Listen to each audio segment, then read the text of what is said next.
Thank you very much, Pierre. So, are there any questions?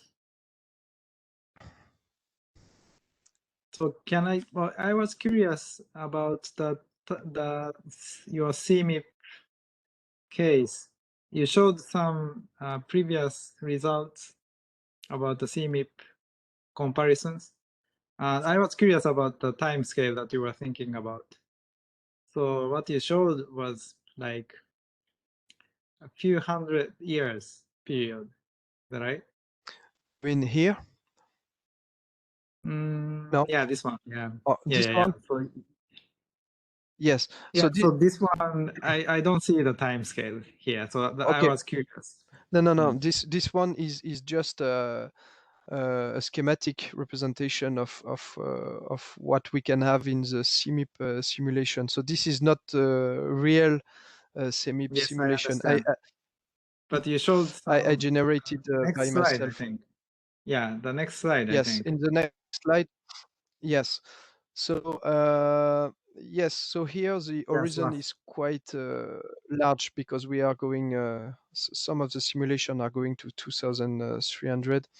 But what we will focus on, I think it's more on the decadal times, not on the centennial time scale, because if you remember this slide, what we want to focus on is differences in terms of model parameterization uncertainty. And this is important here, especially here in the decadal time scale. After that, so the scenario uncertainty is very is a major part of the variability. So the scenario variability we cannot control the scenario, and we cannot infer the scenario. So this is why we decided to work on this specific part. So the horizon is I don't know, but maybe 2050 or something like this. Yeah, so you need to take information from the observations, and you cannot get something that beyond what you can get from the observations. So that's what yes. I understand what Yes. you meant. Yes.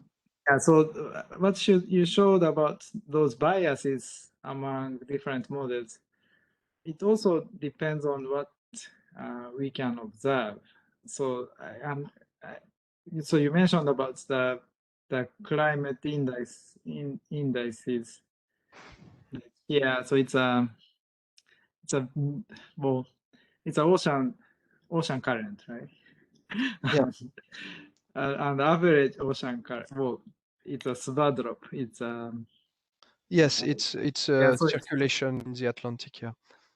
Right. So and I assume that this is really difficult to observe accurately.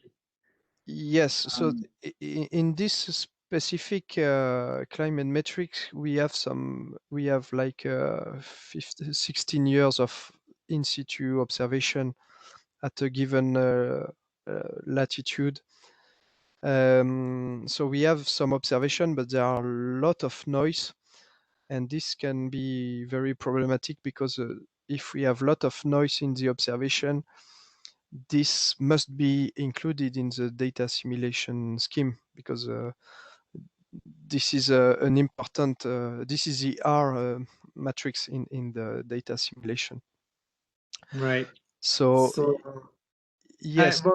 I assume that these differences, if we have some fact from the observations, then we can correct the bias or whatever. But most of the cases, we don't know what is true, what is the real nature. Based on the observations. Whatever we have, we cannot tell. That's why the model produce whatever they do, we cannot tell which is true, what is true. Yes. So that's a source of the difficulties. Yes. So we should, so you had a very nice, good point at the end saying that we should, so basically we should identify what's the real, well, what we can observe and what are those simulations and what we can infer from all of the data that we have. So so the point is, I think, to identify the question is the most important. Yeah. Based on what we have. Yeah. That, yeah, I understand. So I think the last slide, I guess you mentioned about Yes. those, yeah, the relevant observations. So those are something that we need to understand first. Yes. So the a priori knowledge of the observation is very important. Yeah, and I think this question of bias and also you see some simulation have very strong variation in time. So I think if we standardize everything and we work, for instance, on anomalies, so we can remove this effect of bias and possible unrealistic variabilities in the simulation and in the observation. And after working on these anomalies with after removing bias and standard deviation, I think really we can focus on the differences in terms of dynamics, and this is really what we want to focus on. So Okay. yes, so this is really the assumption we do in this work. So we assume that we will see some differences in terms of short-term dynamics after filtering a lot of problems in the observation and the simulations. Okay, thank you very much. And it was really a nice talk. Thank you. And are there any other questions? So we have a function to raise your hand. So if you have any questions or comments, you can use the function. Okay, I just want to see. Maybe there are some question here. Okay, no question. No, I'm looking at it, and also the chat message, but there's nothing from the audiences. Okay. Yeah.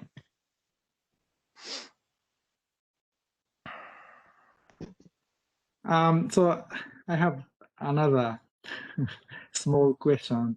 So you combine 3 different techniques, A, B, C that you had, and I'm familiar with the first 2. That's data simulation and analog forecast. And you have the methods to combine the data simulation with analog forecast. Yeah. So you already talked about the third component, but could you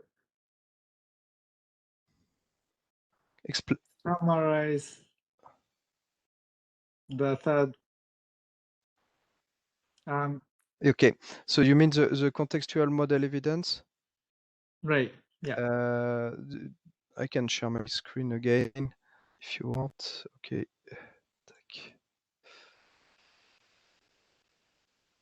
Okay, so this is here. Yeah. Yes. Okay. So this is the innovation, what we call the innovation likelihood in data simulation.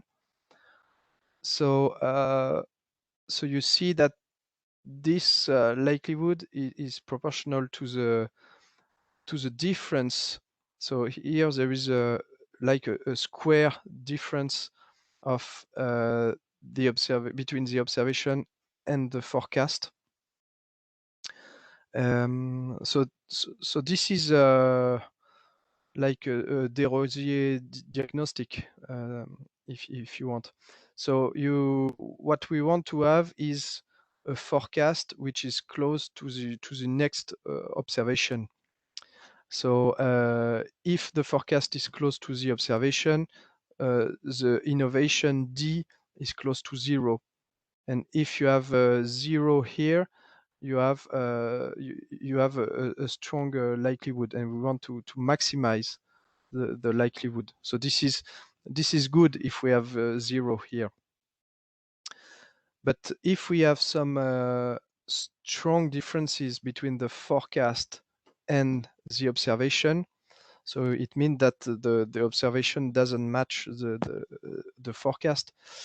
So the difference D here, the innovation D, will be strong, positively strong, and here you'll see that maybe the likelihood will be close to 0. So it will be exponential minus infinity, for instance, is 0. So so this is a nice way to measure the adequation between observation and forecast.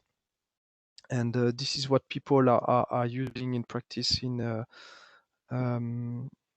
data simulation. And this measure, this metric is important, is nice also because you take into account the variability coming from both the forecast and both the observation.